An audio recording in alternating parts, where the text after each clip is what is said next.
Hello everyone and welcome to the Dyslexia Life Hacks Show. I'm your host Matthew Head, and in this episode I'm talking to Jacquelyn Davies.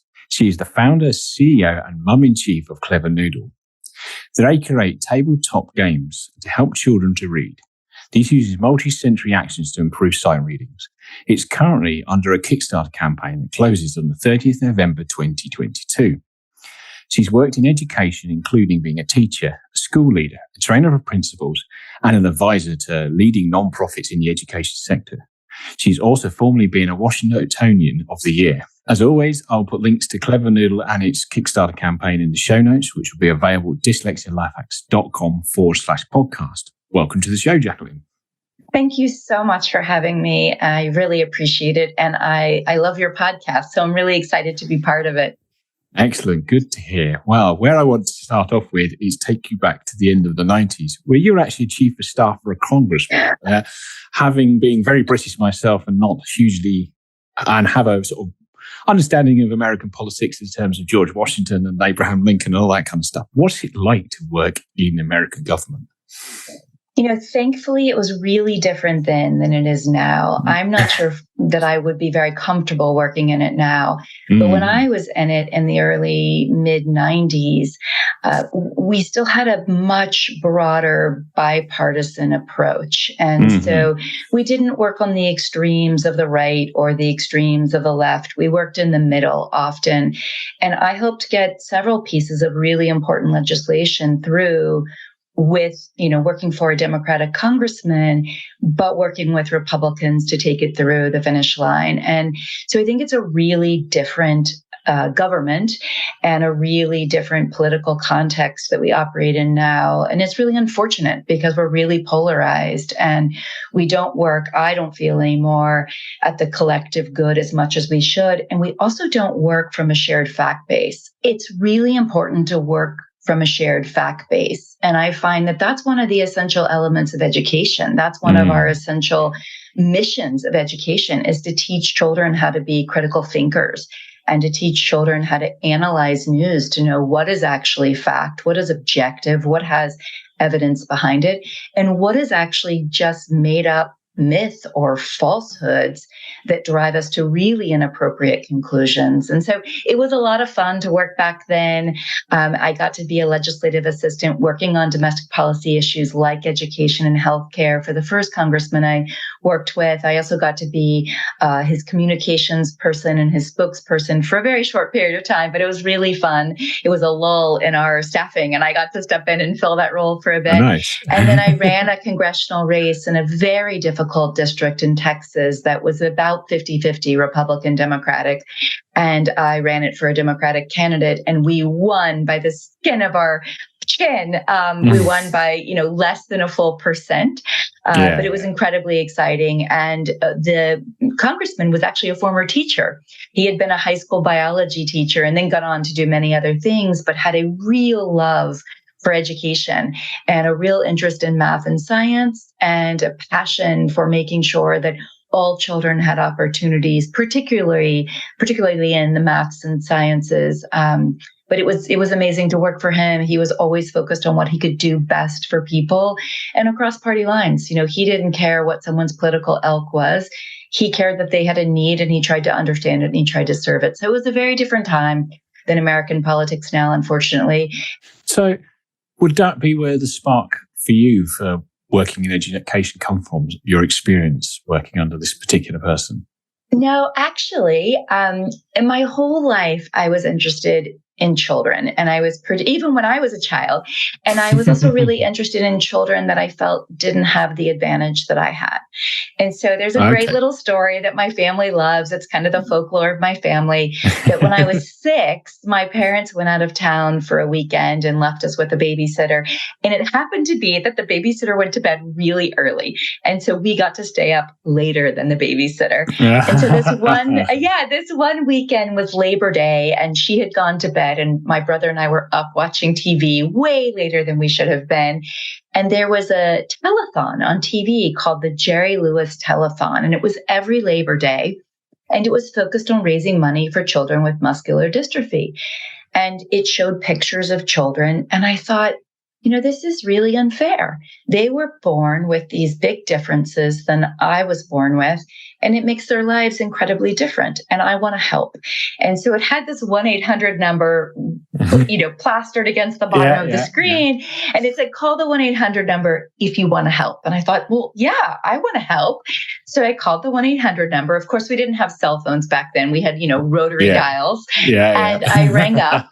And they said, what would you like to do? And I said, I don't know. What can I do? And they said, well, the most popular thing is to run a neighborhood carnival. And with that neighborhood carnival, you raise money and then you give it to the charity. And so I said, yeah, that's what I want to do. And so about a week later, this big packet arrived in the mail for me that was all the things to do. And so I read through them, and then it said, get donated prizes. So I got the yellow pages, and I looked up McDonald's and Dairy Queen and the local hamburger shop, and I called and asked for prizes, and they all thought it was quite adorable that a 6-year-old was calling. So everyone was very generous. And I called all the local small businesses, and they were like, sure, we'll give you pencils and pens and balloons. Oh, nice. And then I said to my Mom, I have this list of things we need to go pick up because they're being donated for my carnival.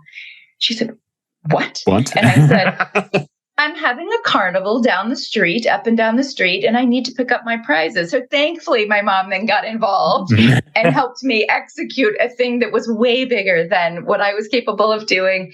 But frankly, that's kind of how it started. And I grew up in a family that was very committed to public service, very committed to volunteering on Saturday mornings, and parents that were civically involved and on boards. My father was on the school board of our community for a number of years, and we talked about education a lot in our household. And so I grew up with this, ethos and this sense of values. And then I always volunteered, even in high school, tutoring children that were in elementary. I went to college and I thought, I really want to be a teacher. And my parents said, no, because we're paying a lot of money for you to go to college. You need to get a job that pays more than a teacher. And so understandably, my parents said, you need to get a job that will actually pay you to live. And, very sadly and tragically in our country at the time, especially, we paid teachers so poorly that it was barely a livable wage. And so I went into government, and I went into the public sector and politics and policy and legislation. And then I went to law school, because that's what you did. You went to law school so you could grow in the profession. And when I was in law school, I took this special clinic that was working in the juvenile justice system. And again and again and again, my middle school and my high school clients had basically been failed by our schools. They couldn't read, they couldn't write. They were special ed students that had been so poorly served. And after a year of doing this, I thought, this feels really futile. This feels really frustrating. And it feels like I'm working at the end of the rope. And I want to work at the beginning of the rope. And if we can fix schools and we can make schools effective for children, could we prevent them from being in the system in the first place? And so I found out that there was another clinic at my law school that was a year of teaching constitutional and criminal law to juniors and seniors in high school. And I said, okay, that's the one I want to try now. And so I tried it. I absolutely fell in love with teaching. I fell in love with the students I had. I was teaching in the lowest income school in our city. It had a 3% rate of grade level success. 3%. So 97% of the children were far below grade level, sometimes 4, 5, 6 years. And what I realized as I was teaching these very complex, sophisticated legal concepts was, wait, the kids get it. The kids understand it. So then they're not dumb. So something else is going on, because they're not dumb kids. They're actually really smart. And one of the kids that was most illiterate and struggled most was brilliant. When he came to do a legal argument, he nailed it. And I thought, this kid's picking up on these concepts faster than my law school classmates. How is this happening that he is this smart? And yet I've been told he's part of a gang. I've been told he's a rough kid and he can't read. So how has this happened? And that caused me to start looking really hard at our education system and realizing that we were systematically failing kids. And so I thought, okay, I don't want to practice law. I want to work in schools. I want to teach kids. I want to run schools. I want to change the system. And now I'm going to use my law degree to figure out, how do you make the system better? How do you change the policies so that all kids can learn to read and learn to do math? Because clearly, this is not about intellect. This is about us as adults in this country failing kids. Yes. And I guess having a political background as well helps with some of the lobbying. Yes, exactly. So would that be your first experience of meeting dyslexic kids as well? Or at the time, did you not know what that was? I honestly, in hindsight, I'm so remiss because I was so poorly knowledgeable. I was so, lacking in knowledge about real literacy. I had children that were in 11th and 12th grade who couldn't read. And when we tested them, they were reading on 3rd and 4th grade level. But I didn't understand why. I thought globally, we've just failed them. We just haven't taught them these skills. And so we've just failed them. Yeah. And then I went on to co-found a high school that has been extremely successful. And it was in our lowest income community. And it even became so high quality that US News and World Report ranked it as 100 top high schools in America. And still, even though we were doing all this work to help support our children and all this work to catch them up, I didn't really understand how children learn to read. And frankly, I even kind of thought it's organic, just like the way we learn to talk. Right. We learn to read, right? It's just a natural thing. And so I was really quite late, sadly, and regrettably, to deeply understanding this. And so you fast forward about 28 years of my career in education, working in all different levels of the system, of, direct to students, direct in schools, direct in systems challenges and reform and school district reform and state reform, and working with some of the largest foundations in America focused on education, and still not getting it, which helps me know how many of us don't get it and all the reasons we don't get it, right? There's just so many reasons we don't understand. I just recently read something, and I want to go back and validate and confirm this, but I read something in an article recently that said 90% of American parents still think children organically learn to read naturally on their own. And I thought, oh my God, that's part of the problem, because our parents don't know that that's blatantly wrong. That's incorrect.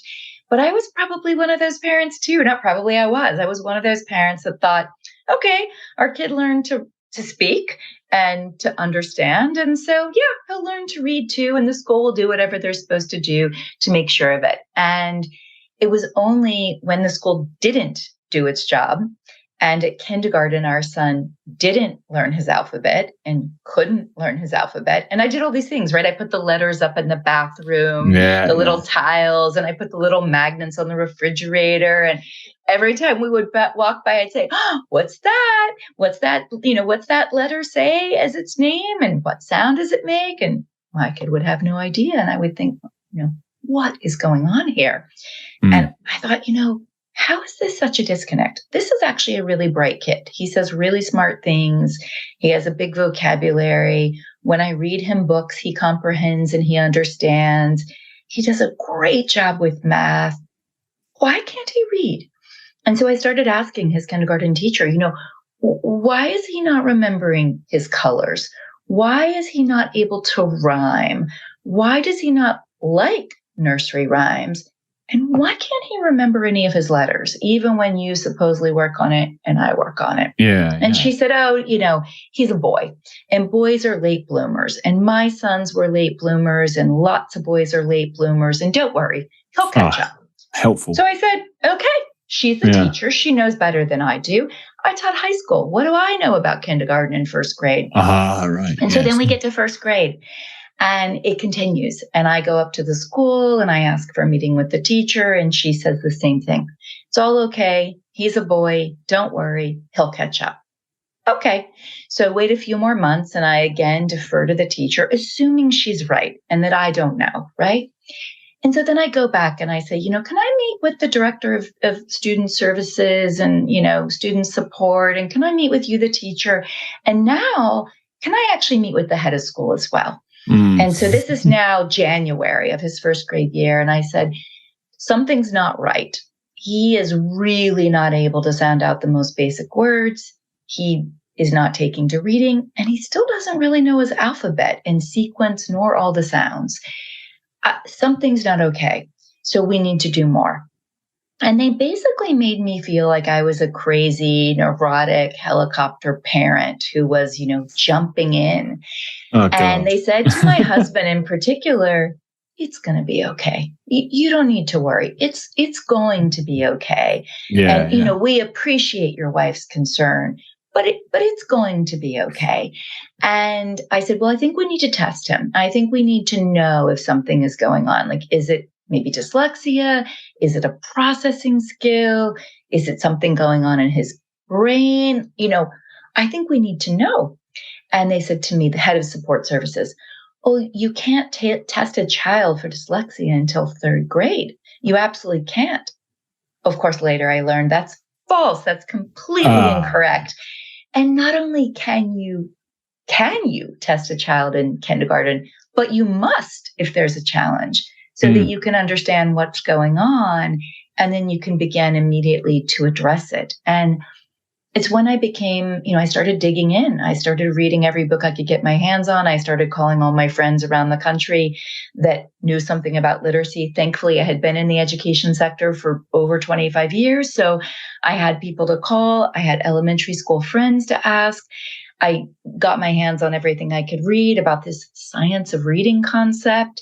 And I realized that at least 70% of our children must be taught explicitly how to read using alphabetic principle, phonemic awareness, phonics, and that 20% of our children are dyslexic. But 50% more than our dyslexic children still need to be taught to read, or they will become struggling readers, and they will never develop the skills to read effectively. And so I had a major awakening. And now people say to me, like, you're on fire about this. And I say, yeah, I'm a mom on fire. And the reason I'm on fire is not from my own son, because I have social capital. We have very fortunately just enough financial resources to pay for tutoring and to eventually get him in a school that was going to give him the support he needed and move him out of schools that were still using antiquated, completely discredited curriculums, and yet still using them. No phonics, none at all. And really? So, no phonics. Why is that? Well, there's a really, really tragic history in this country. 25 years ago, we knew finally from cognitive scientists and neuroscientists how to teach reading. And the research base has only built since then. What's the science of the way children learn to read? And it's been increasing in the documentation and the building of evidence. And it's from neuropsych. It's from, the neuroscientist. It's from the cognitive scientist. It's from MRIs. And yet our country is extremely fragmented, unlike the UK. All of education is devolved down to the smallest unit of a school district. And so school districts get to decide what to do. And so the link from the research to the classroom or to the school or to the school district is really broken, and it doesn't work. Unlike your country that is more centralized, and when you have brand new science, it gets into the schools and the education sector rather quickly. In our country, it doesn't. It's a very long, unfortunate, slow process. And we had a couple of leading educators, Sue Pinnell in Ohio at University of Ohio, I believe, or Ohio State, and Lucy Calkins at Columbia, one of our Ivy League schools. Yep. And those two nationally known educators have promulgated for 20 years incorrect misconceptions about how children learn to read. And it's false, and it's proven to be false, and the science has discredited them. And yet still 60% of American classrooms use discredited curriculum. I talked to a charter school leader, a public charter school leader a couple of weeks ago, and they proudly said, we use the Fontes and Pinnell leveled reader library, and we use Lucy Calkins Readers Writers Workshop because we want children to love to read. We put them in bean bags and they curl up with a book, and they lie on the carpet and they curl up with a book, and they're going to find joy. And I said, let me tell you something. Kids don't love to read when they don't know how to. They actually come to hate it because it's frustrating. It's maddening. It's self-esteem wrecking. It's awful when you look at pictures and you look at words and it's like Greek and you can't follow it. Do you know what I used to do in them chilled out places where it's like the beanbag or reading a carpet, the book? I'd pick the book out in the library that had the most interesting pictures and thumb through that. Of course. I dullest the cover because I realised when I picked one with a fancy cover that they were like, oh, why are you reading this? Not really. I'm looking at great pictures that are kind of interesting and hopefully teaching me something through these photographs or these pictures. You know, it's so interesting. So these methods that have been completely discredited now based on the science, one of the methods that has been disseminated across our whole country is this method called the 3Qing. And so people say, what is that 3Qing? So 3Qing that has been absolutely ingrained in our public schools and our teachers and our children, including my own, is first, you think about the context and you basically guess what word might fit in this sentence. You don't look at the letters, you guess. The second thing is you look at the pictures and you guess based on the pictures. And then the third thing is you look at the very first letter and you continue your guessing process. And the children are trained to do this. And they even have little chants they do about how they... So my own son is sitting there and he's looking at this big book and it's first grade and I'm sitting with him. And he says, okay, I don't know this word, Mom. And so I said, well, how will you figure it out? And I expect him to go, dial, right? Something like that. And instead he says, ooh, it's a picture of an alligator. And they said that the guy is in the swamp and he sees a big reptile. So I guess it must be alligator. And I said, but the word's crocodile. And he had two very different words. Yeah. And that at least isn't a giant difference in meaning, but it's still incredibly different words and underscores his inability to decode or sound out a word. But then there are other times where it just led to a completely different understanding of the sentence. And it was, completely unknown what kind of word you would guess to put in that place. And if it's not a noun that gives you a picture that's associated and it's an adjective, well, how are you supposed to guess off the picture? And there are thousands of words. And so the whole movement around whole word, memorize them. There's no way you can memorize thousands of words. What you can do is learn how to sound them out. And as you learn to sound out words stronger and more rapidly, then yes, over time, you map those to your brain in a fancy process called orthographic mapping.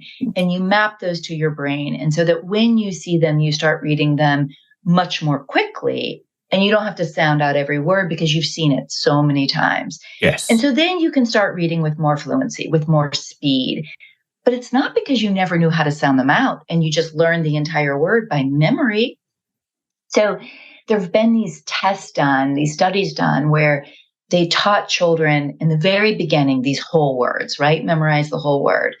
And interestingly, those children did read with more speed than the children that had to sound out all the letters.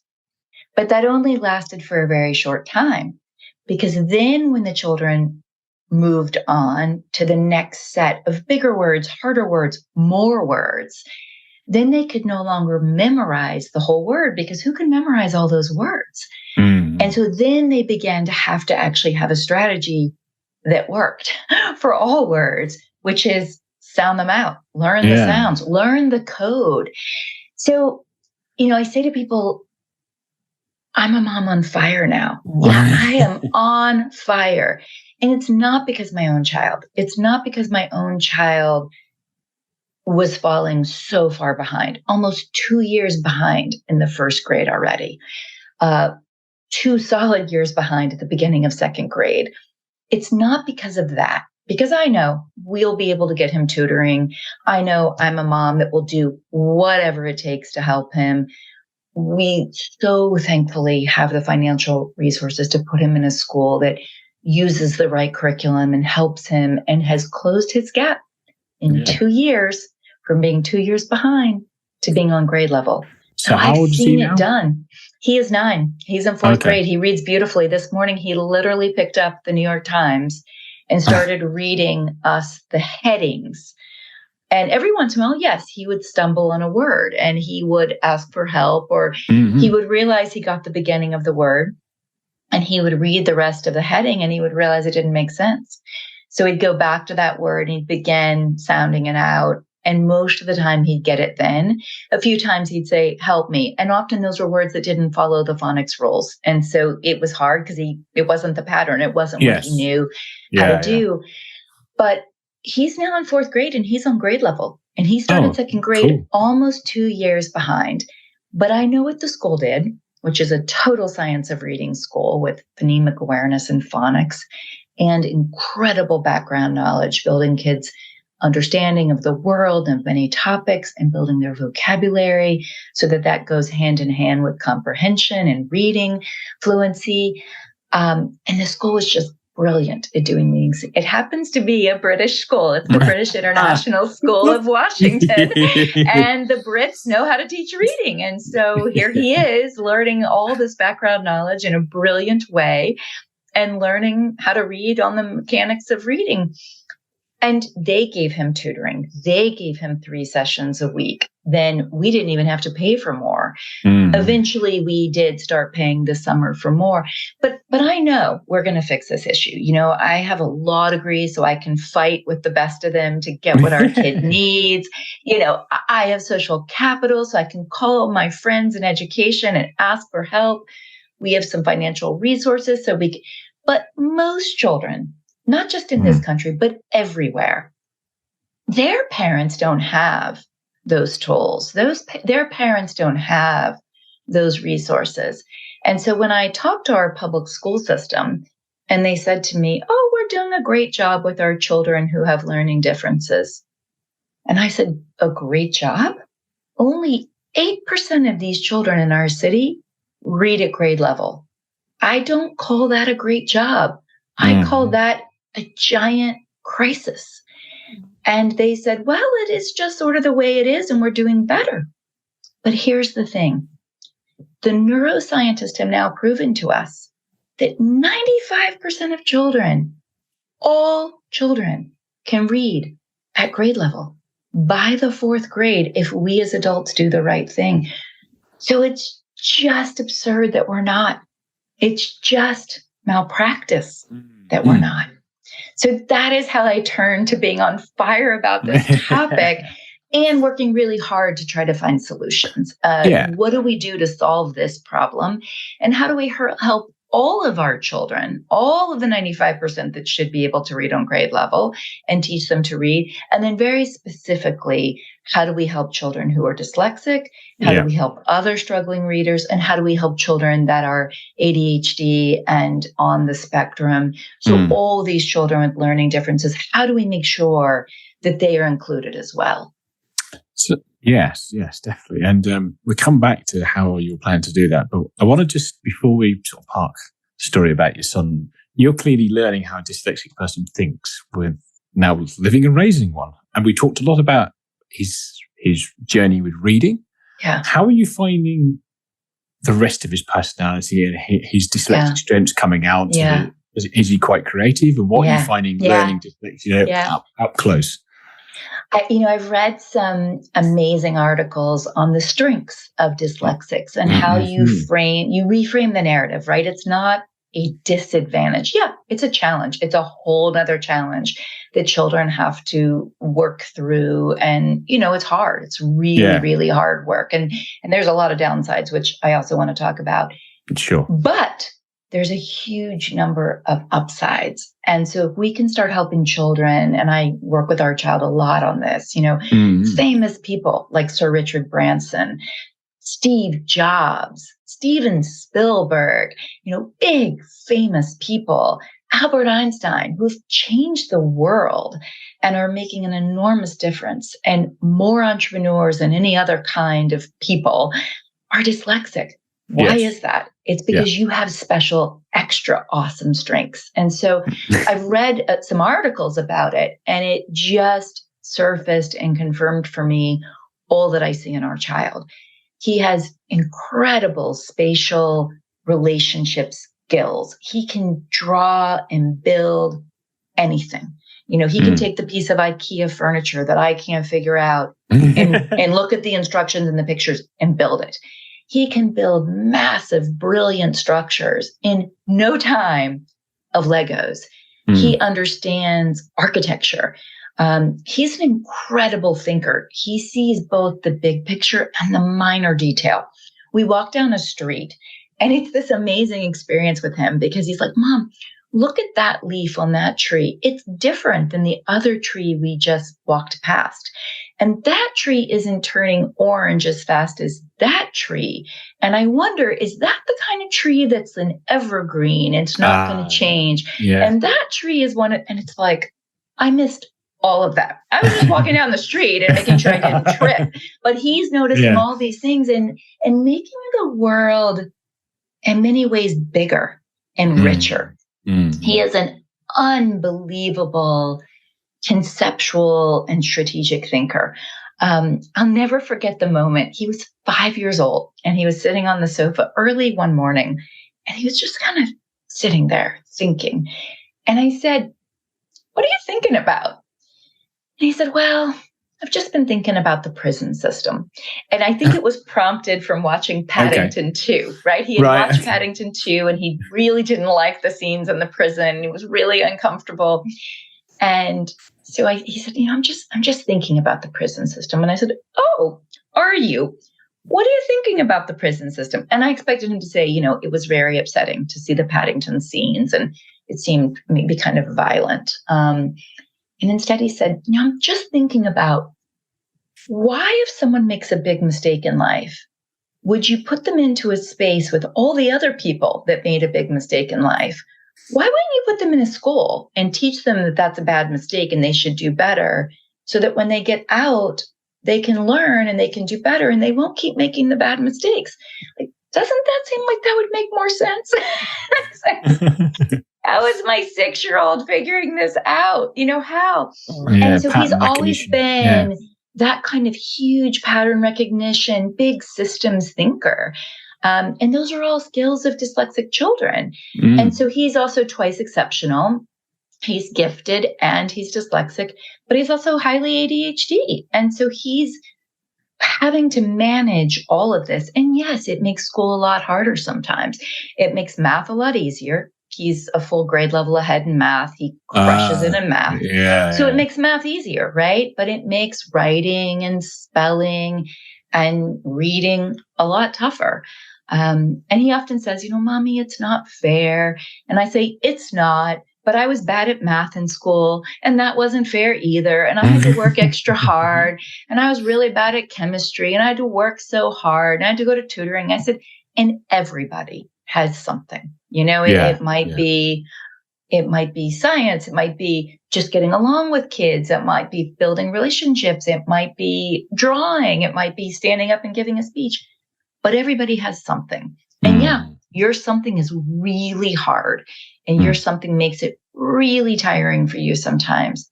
And your something gives you magical gifts that other people don't get to have. And so you have strengths that not everybody gets. And so you're lucky. And so by focusing on that all the time, it's really helped. The initial not being able to read and the initial ADHD bouncing off the wall kind of feelings in your body and not knowing what to do with it made him pretty down. It made him lose his self-esteem. I would say he was borderline, maybe even over the border of being a depressed kid.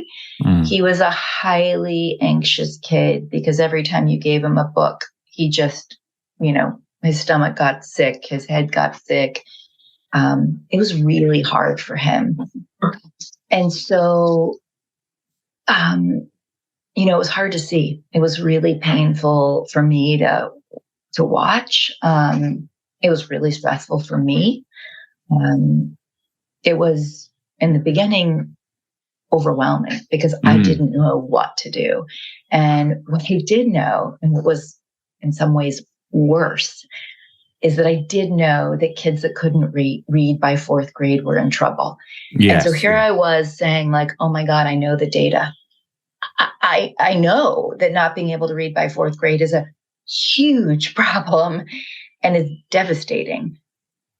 And here's my kid who is not on track and I don't know what to do. Yeah. And when you're a mom, and I'm sure every mom relates to this, whatever the issue is, whatever the challenge is, when you don't know how to help your kid, it's painful. It's deeply upsetting. I was losing sleep over it. I wasn't eating well. It was hard. It was really hard. And it was hard for him. It was extremely hard for him. And it was painful to watch. And it's hard to figure it out if you don't have resources like your show, if you don't have articles available, if you're not, if we don't do a better job helping every family know, first of all, how you help a kid read, period, because all kids need to know, right? All kids need the science of reading. Yep. Doesn't matter if your kid's dyslexic or not. Your kid needs the science of reading. They need phonemic awareness. They need phonics. They need background knowledge. It's unequivocally proven. And if your kid's one of those in the 15 to 20% who is dyslexic, they need a whole bunch of other stuff. And you need to know the signs and you need to understand what that looks like. And then you need to be able to be an advocate. And so we need to make information a lot more accessible. And we've got to raise awareness. And, I'm grateful for people like you and shows like you and other leaders in the field who are forcing this to be in the public knowledge and to really help parents say, oh, my school uses Lucy Calkins' Readers Writers Workshop. I know it's proven not to work. So I'm going to the principal and saying, what are you doing?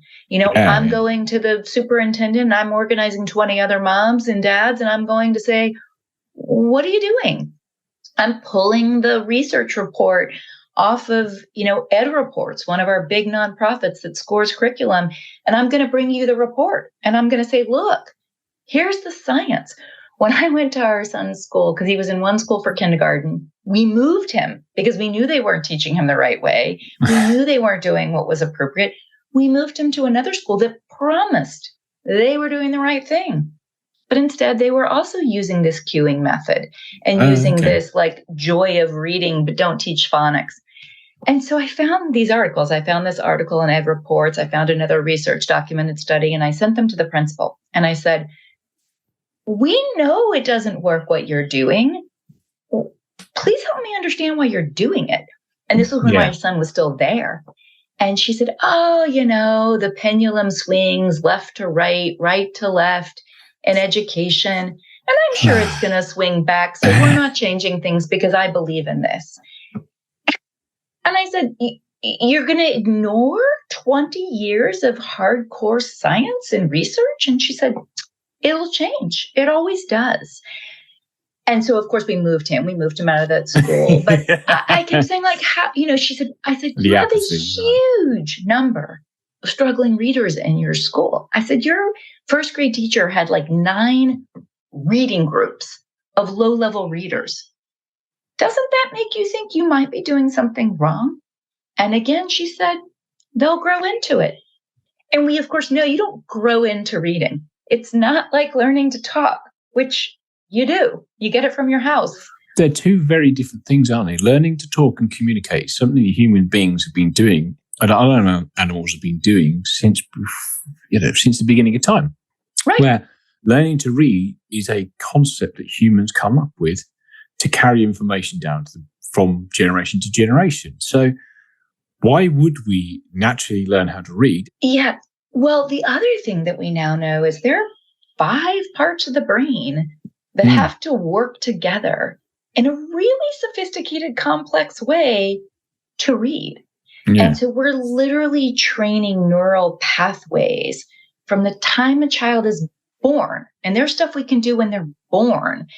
And the more we do before they're even 24 months old, 2 years old, the more we do that we know is right, it's based on the science, the better we set those neural pathways to be able to read. And so reading is a learned skill, and it's a complicated learned skill. It's like learning geometry. It's like that level of complexity. And then the other thing I just did not understand about dyslexic brains, I was like, why is my kid dyslexic? Like, was it a birth defect? Was it what was it? And then what I came to finally learn is that there are these 5 parts of the brain that work together. And there are these back parts of the brain that are the most important in the sounding out words and becoming more fluent at reading. And in a dyslexic brain, they are what I would call like underactivated. And the reason why I think it's so important for us to understand it is like underdeveloped or underactivated is because it's not a permanent situation. It's not like you permanently have like a brain issue that you can't recover from. It's not like a brain injury. Yeah. It's a inactivated part of the brain. And the brain has plasticity, we know. And so if you can do lots and lots and lots of repetition, lots and lots and lots of practice, and teach children in ways that we know scientifically works, then you can activate a dyslexic brain. And then children can read. They may never spell quite as great as a child that doesn't have dyslexia. And they may never read at quite the pace that a non-dyslexic neurotypical child will read, but they can read. Steven Spielberg said, I read hundreds of scripts, hundreds. And so does my team.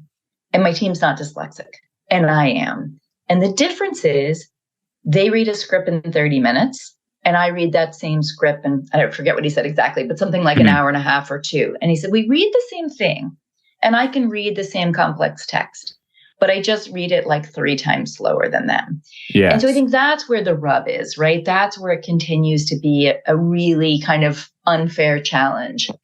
But we know we can activate the brain, and we know with certain ways the dyslexic brain can read and can read on grade level and can read effectively. So that brings me nicely round to talking about activating the brain. Clever Noodle, the idea behind it and the game. So clearly, I think we've got the idea that you basically had a fire underneath you to get kids to read, and kids from all demographics to read as well. So not necessarily, as you said, you're lucky with your background that you're able to move your son around to schools until you find something that fits, but not everybody has access to that. So where's the genesis of Clever Noodle start? Yeah. So it started with COVID. It is one of those silver linings of COVID. For everyone, there were a lot of dark linings, and some people, obviously experienced much worse results of COVID than others. And again, I think this is kind of what I call the insurance policy of privilege, right? So those of us that could get good health care, those of us that could get good medication, those of us that could manage working from home and having children at home that didn't have to show up at a retail job or a fast food job. Those of us that families always had good health care. We were highly privileged, and our family actually experienced all the same things that many others had to endure. My mom and dad got severe COVID, but then had the best of healthcare and didn't end up being in really big trouble. We ourselves, our son was home just like everybody else, got sent home and schools were shut. but I can work from home and I can manage my load. And I was able to work out to have a lower load for a while so that I could spend more time with our child. And so, I call it the insurance policy of privilege. We may have the same experience of COVID, but we actually experience it quite differently based on our resources and our financial and social capital. So, that's the first thing. I just want to honor and recognize that. Yeah. So I was incredibly privileged to be able to really lessen my workload. And so when our kid got sent home, it was the, last quarter of first grade. And I became increasingly aware, painfully increasingly aware, that he couldn't read, that he had unbelievably low reading skills. And the more I sat with him, the more, alarmed and terrified, frankly, I was, and upset I was. And with his ADHD and his dyslexia, the online learning just didn't work for him. And he started walking up to my computer and closing the laptop.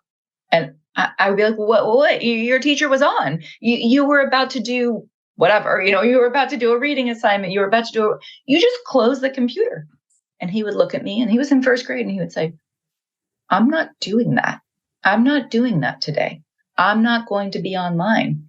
And he would just walk away. And so I was getting pretty desperate. Honestly, I was getting really desperate. Like, I don't know how to teach first grade. I don't know what he's supposed to learn, but I knew this online thing wasn't working. And so I said to his teacher, look, just give me the learning objectives. And I taught high school, and I ran a high school, and I know nothing about elementary education, but I'm going to figure it out. So just tell me what he needs to learn this week and the next week. Just tell me the objectives. Tell me the goals. I don't need anything else. And she said, well, do you want the lesson plan? No, I don't want the lesson plan. I don't want anything. Just tell me what he needs to learn. And so one of the very first things she told me he needed to learn was what's considered high frequency sight words. And I'll explain more about that in just a minute. And so she sent me a 1-page sheet of paper with 220 high frequency sight words in these, columns and rows and tiny. And she said, he needs to learn this. And so first of all, I was like, the font is so small and it's so busy with all these words. There's just no way he's going to learn it this way.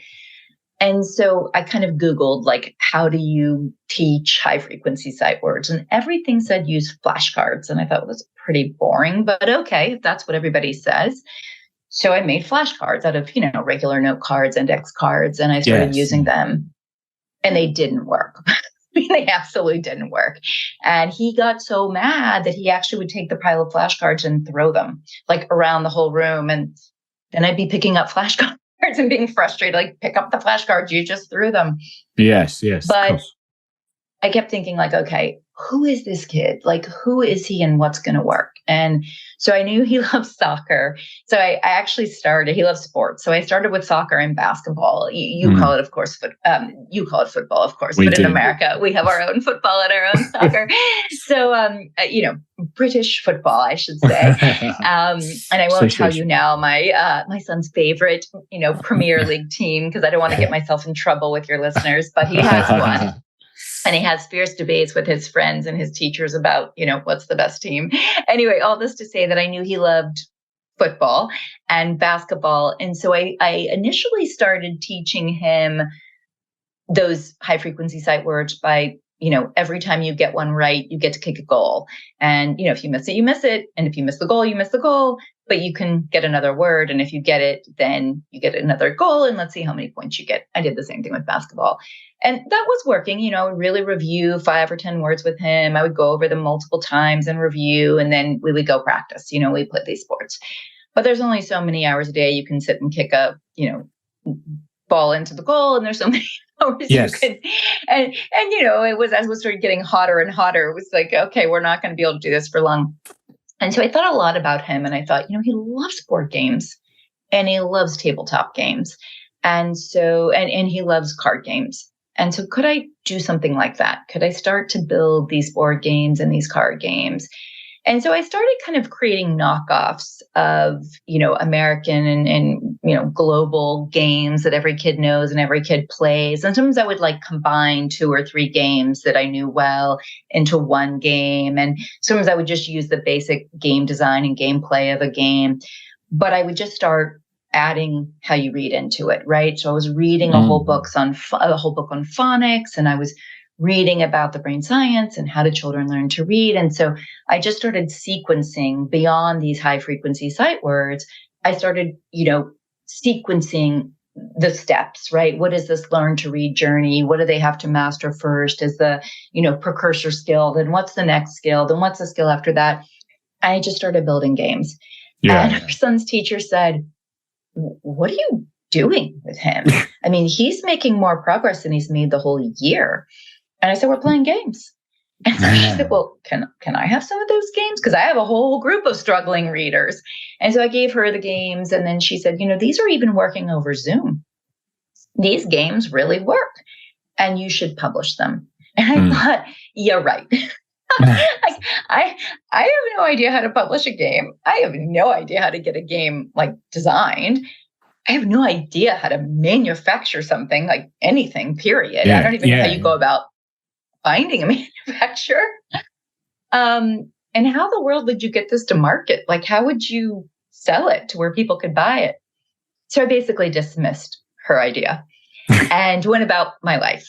And a couple months later, she circled back and she said, I'm serious that you should make these games. And so I thought, I bet if she Googled, and she went to any of the online places or she went to any of the sort of educational resource sites, she'd find games that teach kids how to read. And so I started doing it. I started looking and looking and looking, and I started ordering everything I could find that claimed to teach children to read or help them with their reading. And I discovered a couple things. One, I discovered that, wow, good news. There's a lot of math and science games out there and lots of really great, math and science kits, and all the rage around STEM education and science and engineering and math is paying off. And people are making stuff that's fun for kids and, games and experiments. And it's engaging and it's fun and they like it. And it's good on the learning front. Great news. Whoa. There's very little out here for reading. And so I bought everything there was, everything I could find, I bought. And then I would play it with our son. And 2 things happened again and again and again. One, he'd say, this isn't fun. I don't want to play it. It's boring. A lot of it was just flashcards, right? Really pretty flashcards, beautiful bird flashcards, cool character flashcards, but they were still flashcards. Really boring, not very helpful flashcards. And then even the ones that weren't flashcards were not very engaging, not very fun, not very interesting, didn't hold his attention. And then I was like, well, gosh, these don't even align to what we know about the best practice of teaching reading and the science of how brains work. So they don't meet the threshold I would consider high on the mark of fun and high on the mark of correct, aligned to the science, can actually be effective. And so that started me thinking, okay, what if we could fill the market with a suite of learn to read games that are really fun for kids and are actually effective, actually help them. And so that's how I started. And I kind of danced very slowly into this, talking to lots of people, really nervous that I would fail. People that I love most in my life would say to me, 95% of American businesses that start fail. And I would be like, yeah, okay, maybe this is not my best idea. I always have this quote in my brain that says, and I can't remember who said it, but it's something like, you miss every ball at bat that you don't step up to hit. Yes. The only way you hit a ball is if you go to bat. Yes. And so I kept thinking I may fail. This may be a total disaster. And we still may fail. But I can try. And you never hit a ball if you don't go to bat.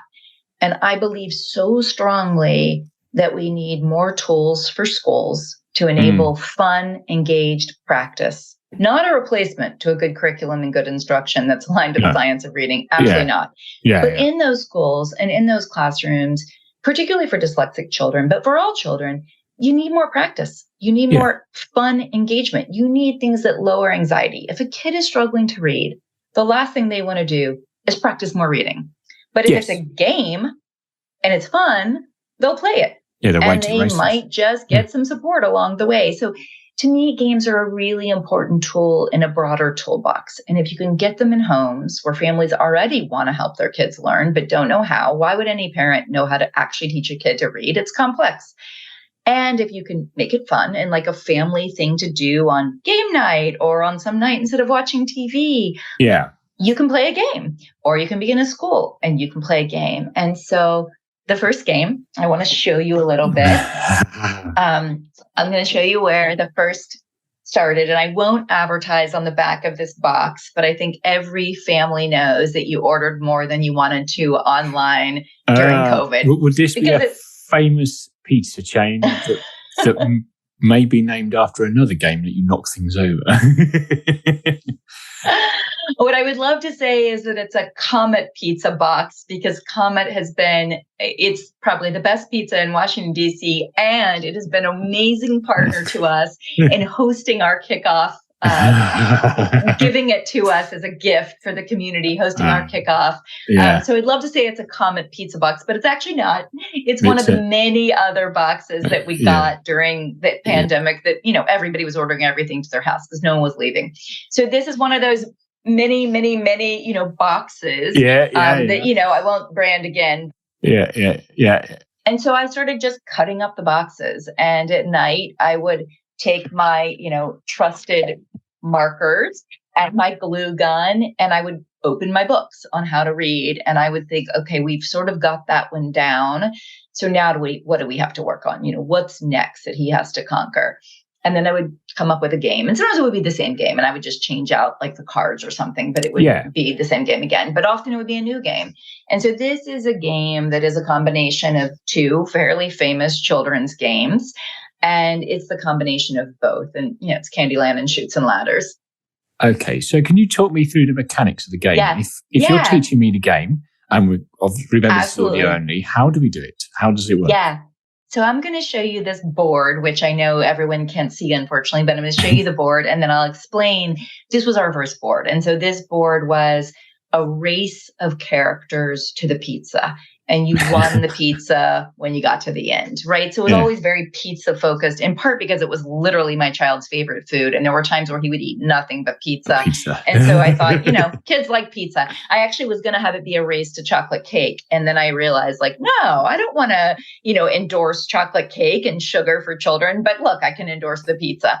So, and then I know many of your listeners can't see this, but I would encourage them to go to our website, www.clevernoodle.com, and they can see this first game themselves, called Kangaroo Cravings. A good friend of mine actually helped come up with that name, so thanks to her. And then you can see that this is now really gorgeous artwork. Nice. But it's still the S shape Snakes and Ladders thing from the original pizza box concept. So it's almost, it's almost exact. It really is basically exactly the same as the original concept. It just is a lot prettier now, and the art is now done by a children's book illustrator. So it looks so much better. And then the way the game is played, just on gameplay itself, it's quite simple, but it's exciting because it has two types of gameplay. You can play it competitively, or you can play it cooperatively. So when you play it competitively, often it's because a kid is really competitive, or a group of kids are really competitive and they want to play it competitively. Or the kids have mastered enough that they can handle playing competitively and it won't deflate them to do it. So in that case, you can, So in that case, you get a set of kangaroos you get to choose from. They're really colorful and really fun kangaroos, and they're all different kind of activities the kangaroo is doing. So there's a basketball playing kangaroo, there's a tea sipping kangaroo. So we have all these different fun kangaroos that the children can pick from to be their playing pieces. And then it is literally a race among the kangaroos to the finish line where you win the pizza. And there's places where you stumble and you get shot back a few places. And then there's places where you get the luck of the draw and you get to move forward a couple of spaces. And then the way the game works in terms of how you know whether you're moving forward or not is a set of cards. And we have 3 levels of the cards. So moving up in mastery, 3 levels of the cards that have more high frequency sight words included than any other game ever on the market. So the most I've ever found in another game is about 50 high frequency sight words. Our game has 303. So it covers a very broad swath of the pre-K4 all the way to the end of 2nd grade, what most schools would tell you a child needs to learn as the high frequency sight words. So I'm going to come back and explain that in a minute. But our cards are what I would say not only unique, but quite special because they do a couple things that are quite different. First of all, if you can sound the word out, if you can learn how to quote unquote decode it, which means literally you're sounding the word out, it's in black. So we signal to the kid, use all your skills right here and sound this word out. And then, of course, when you sound it out, 12 times and you see it 20 times, you're going to know it, right? You don't have to sound it out anymore. You're going to recognize the word. And then if the word on the card is in red, oh, stop. This word breaks the rules. This word you can't sound out. Uh-oh. This one's a hard, tricky word. You got to just sadly memorize it. You got to just know it. You got to put it to your brain and practice it enough that you just memorize it. The word I always use that people understand very quickly what I'm talking about is the word done. Done. D-O-N-E. It's a high frequency sight word. Now, if you're following the phonics rules, that word is pronounced done because the E makes that O say its name. So it's done. Yeah. But done is not how we say done. It's done. So that's one of those tricky red words where, a kid just has to learn it. The word sum is the same way. The S-U-M sum makes perfect sense, but the S-O-M-E sum should be pronounced som. But it's some. So this is where English is so tricky. And you guys and we across the pond and you guys on the other side have all made this language a little bit difficult for folks. So, this is where we break a lot of rules and it's a difficult language and kids need a little extra help. And so one, like I said, very unique aspect of these cards is it's the only card deck in a sight word high frequency game ever created that has both the words in red and the words in black to signal to the children what to actually do with that word. And that's pretty game changing. And I didn't mean to be a pun there, but it's really different for kids. It's signaling the right science of reading skills. When do you sound something out and when do you just have to map it to your brain? The other thing that is particularly important for dyslexic children, but also again helps all children, is that each of these cards has one of 9 actual actions.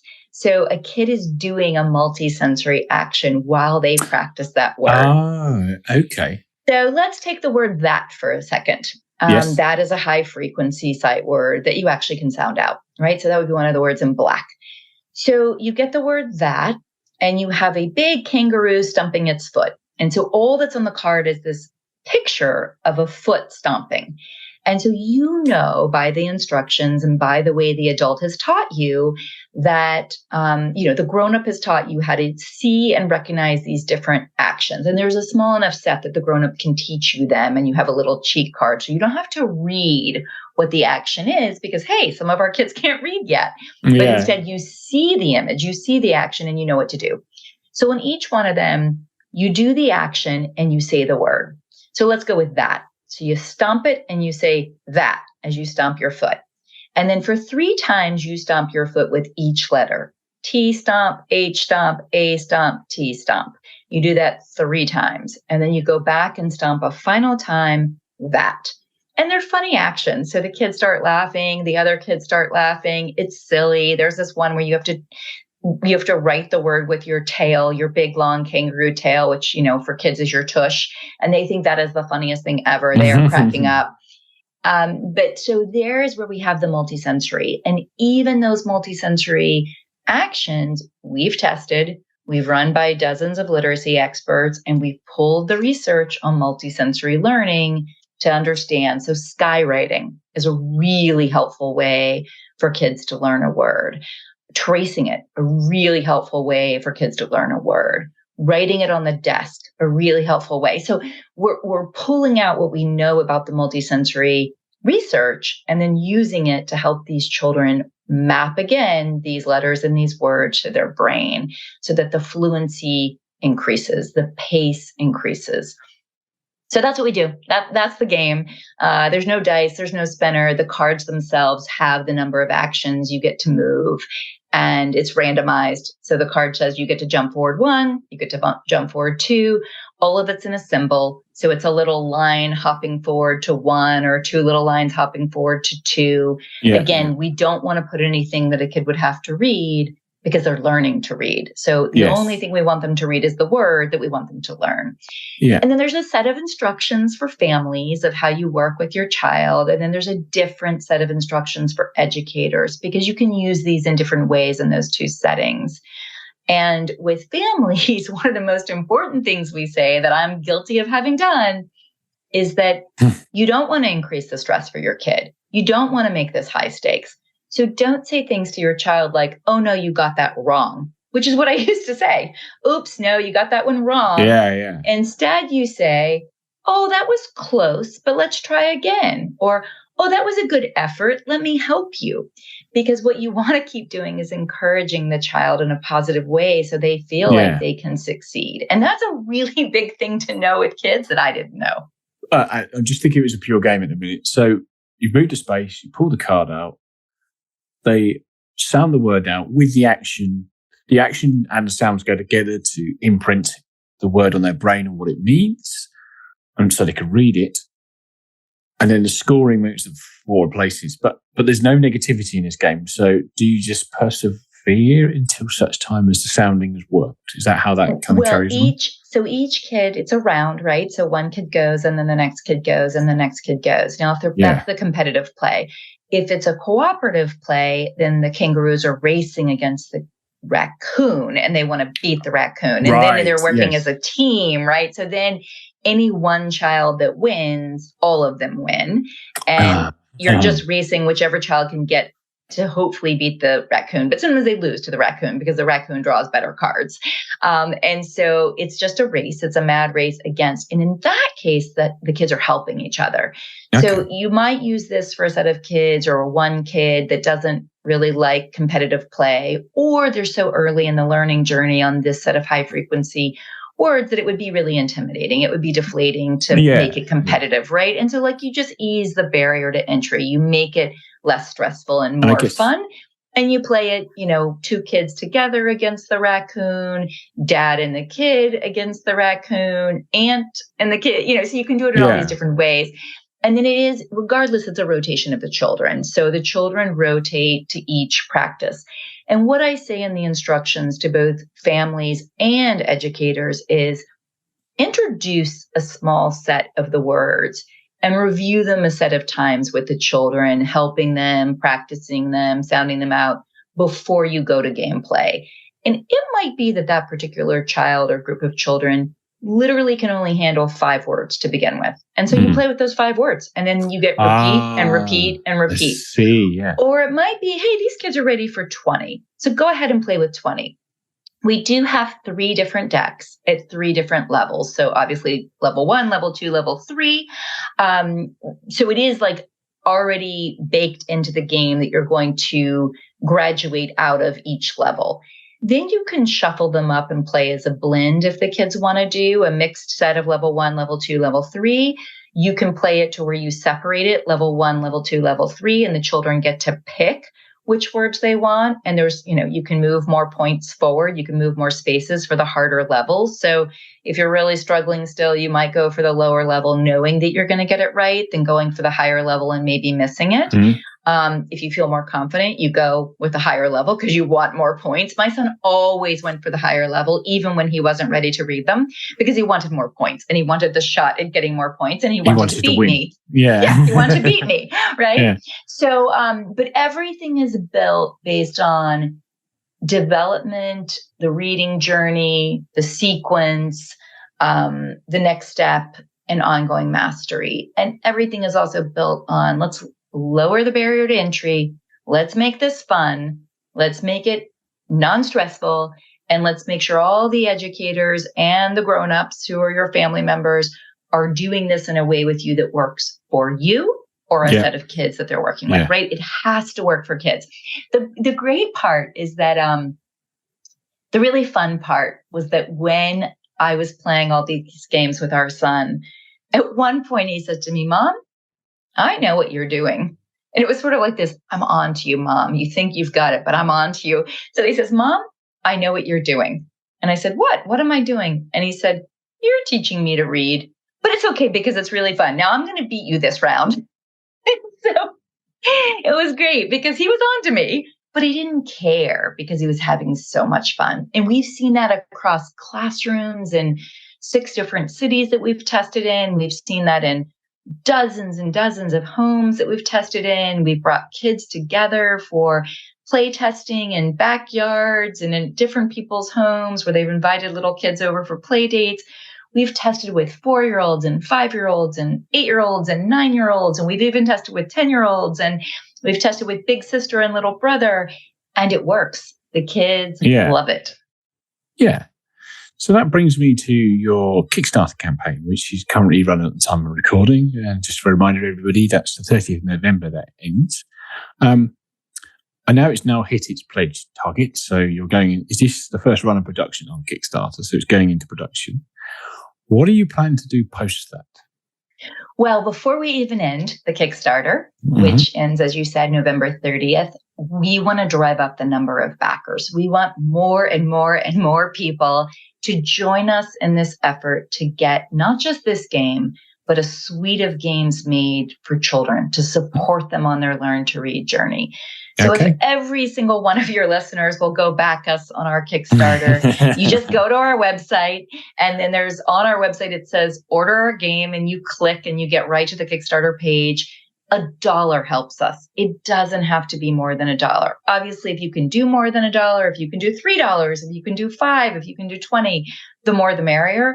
But we need supporters because we want to grow a giant, an army, an army of people that want to make sure kids learn to read and want to help us get more of these games into children across the world faster.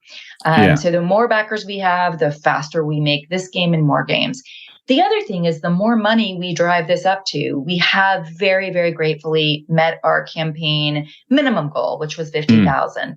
But every dollar we raise more than that. Every time we raise another $25, another game goes into production. And ideally, rather than produce the minimum of 2,000 games, we would run our first run at 5,000 games. And that'll get 5,000 games into kids' hands much, much, much faster. So joining us on Kickstarter right now is incredibly important, incredibly helpful, and helps us move much quicker on in critically important ways to help children on their learn to read journey. So that piece right now is amazingly helpful. And we're so grateful for anyone who will join us on this Kickstarter campaign. And like I said, any dollar amount, whether it's the pound at a £1 or whether it's the dollar or the krona, whatever it is, come in and join us. Yeah. And then after Kickstarter, we are working to raise some additional money right now. We've raised a bit from really generous investors so that we can move faster to develop the larger suite, because we want a whole suite of games to be available to children as quickly as we can move. The thing that holds us up in making games is the testing. We test so broadly and so deeply with so many children across age, across background, across race, across learning levels, to make sure that this works for all kids. And that's a pretty long process because we have to go into schools, we have to observe, we have to get schools to agree to let us come in, we have to organize little gatherings in people's backyards. So it's a big effort. It's a big lift to test these games. Yeah. We also have a national literacy panel. And with that national literacy panel, some of these leaders are globally known. Some of them are US known or regionally known. Every game goes by them multiple times. So it goes by them in the early stages on, is this aligned to the science of reading? Give us lots of feedback. We iterate again. We show it to them again. They give us more feedback. We do it again. So this game is probably on its, Kangaroo Cravings is probably now on its 5th round of feedback. And that is how we've now finally landed those cards exactly where we want them to be, exactly where we know they're aligned to the research and the science. But they started in a very different place. And so we continue to iterate on those until we hammered it and nailed it. So what takes us a long time is the testing process, including the expert reviews and the teacher reviews and the principal reviews. We always say our games are all child tested and loved, teacher approved, and expert endorsed. And we won't send anything to manufacturing that doesn't meet that standard. So as soon as Kickstarter is over, we hope to raise a bit more money so that we can still go into manufacturing of more games and start to build our suite. And then we will sell Kangaroo Cravings directly on our website. We will also sell it through other online resources. We will be working very hard to get it into toy stores. Our local Washington, D.C. toy stores are taking them, which we're really excited about. But we'll be working to get them in more toy stores across, at least the U.S. and in the U.K., and then we will also be working really hard to get them in some smaller kind of big box stores so that there's even broader availability. And then finally, we're planning eventually to do a subscription service to add to the game by game purchase availability to help families and schools really track kids on the learning journey and move along with them on that journey, and to have the suite sequentially ordered. So those are some things we're immediately planning. But first and most immediate, it will be available on some online sources, and it will be available on our own website. And so those are our first quickest moves. The other thing we're doing is we're selling direct to district. And so we have the Washington, D.C. public schools, which I'm so delighted with, having their entire literacy team approve it. And now they are purchasing 2 for every elementary school. So every elementary public school in Washington, D.C. will have 2 of these games in their classrooms to play. So we're extremely excited about making them available. We also are talking with several other school districts right now about purchasing them for all of their elementaries. And then we have these 2 fabulous charitable partners. One is New Leaders that I worked in the founding team to start principal training programs across America. And those principals are highly effective principals serving in low-income schools across our country in 15 cities. And so we are in partnership with them so that people can donate on our Kickstarter, and those games go directly to them as a charitable partner and get these games in low-income schools across the U.S. We also have a partnership with Dyslexia Black Children's Association. And so through that, we are able to get games directly in the homes of children. And so our goal is classrooms and homes across the US and then across the UK and then beyond that. So that's what we're hoping to do. Canada and Mexico, of course. And this is also, people ask okay, would it work for kids that are learning English and they have a different initial home language? And it's it works for any kid that is learning English. We're talking to a large organization in India right now because they want kids to learn English. And so this will work for every single kid that's learning English. Excellent. So this sounds like this campaign's growing and growing, and it's got a big future ahead of it. So what I'm going to do is start winding the podcast up now. And at the end of every episode, I ask 3 rapid fire questions. They are rapid fire questions from me. They don't necessarily need rapid fire answers from you. So let's dive into the first one. What prejudices have you had about dyslexia that's been proven wrong? Oh, I didn't realize that the brain was so plastic. I didn't realize the plasticity of the brain and that it wasn't a fixed forever problem, that you can change the brain through lots of effective support and repetition and practice, and that dyslexic children can learn to read just the same as all other children. And yeah, they may be a little bit more challenged in spelling and they may read at a slower pace, but they can read and they can read at grade level. So that was a huge eye-opening experience for me.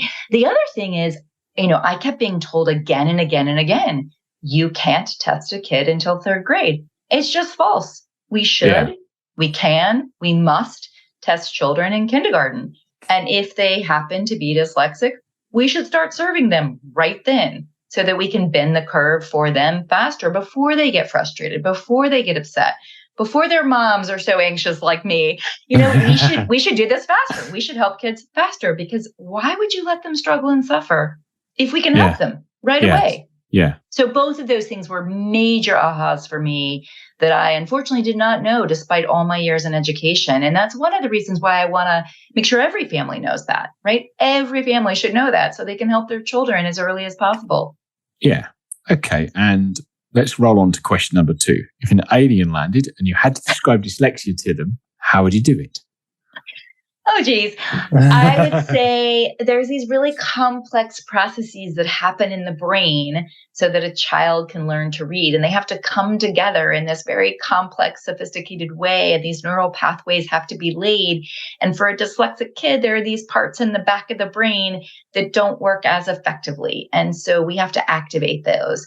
And what it also means is those front parts of the brain that are less efficient are the ones that children have to rely on more. So it's more of a cognitive lift and they get tired faster. And that's what happens. And so we got to activate those back parts of their brain and figure out these neural pathways and let them have practice so that they can read effectively. Great answer. Okay. So now the final question for me on the podcast. And you're not allowed to say Kangaroo Cravings for this one. Seeing as this is called the Dyslexia Life Hack Show, what is your favorite dyslexia life hack? You. Isn't that the right answer? Oh. It's the right one for my ego. Okay.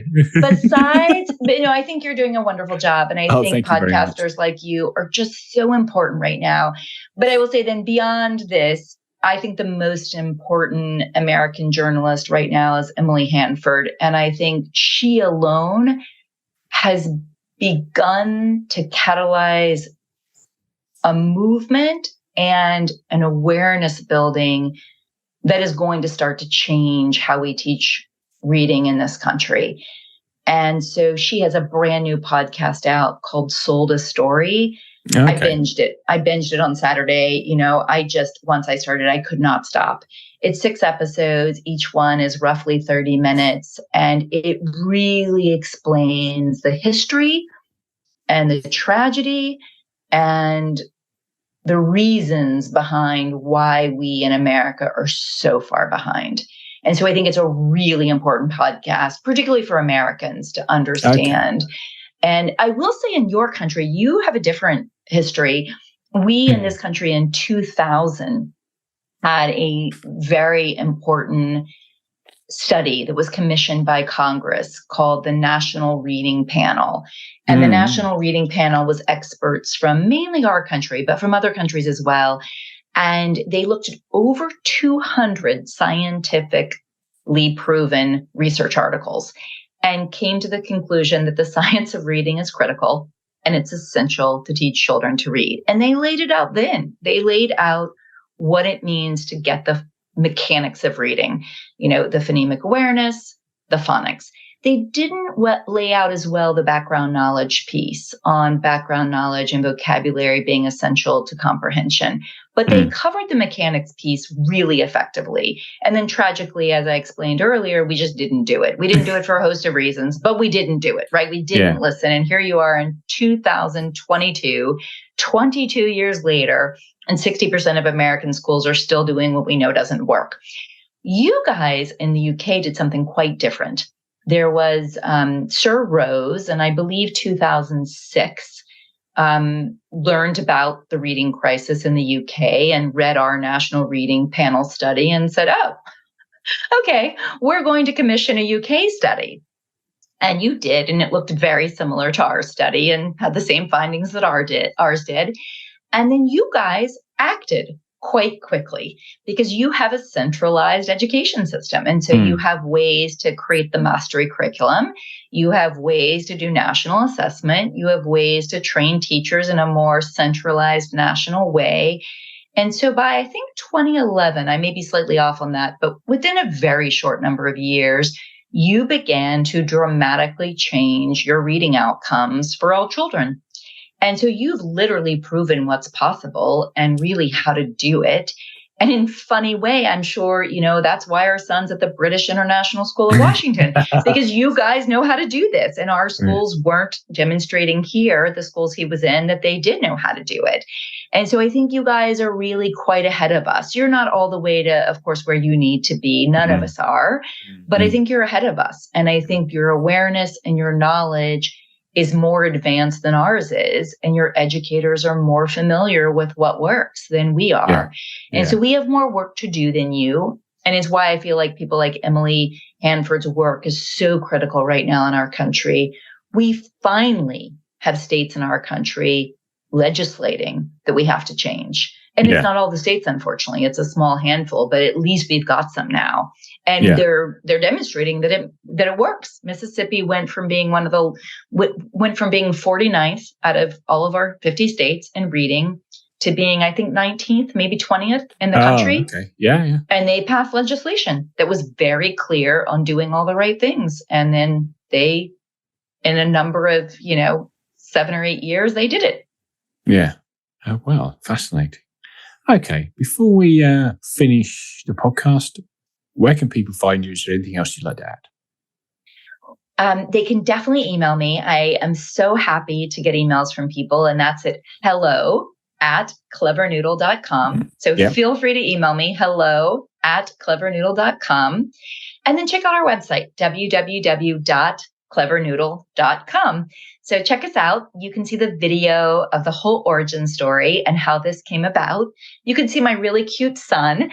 You can see our chief game testers, who are 3 amazing young people, our son, plus our neighbor, plus my best friend's son. And they are literally involved in everything. They pick out the size of the box. They look at the different board sizes. They are deeply involved. And they help make choices before we test with broader audiences of children. So check us out, www.clevernoodle.com. And definitely go join us on our Kickstarter, please. Like I said, £1 is fabulous. Just get your name up there. And that's just the button that says order our game. So thank you so much, Matthew, for this amazing opportunity. No problem. And all of your fabulous questions. Thank you very much. I want to thank you first for taking the time to come on the podcast. And I want to thank everybody else for taking the time to listen. And I will speak to you lot in the next episode. Goodbye for now.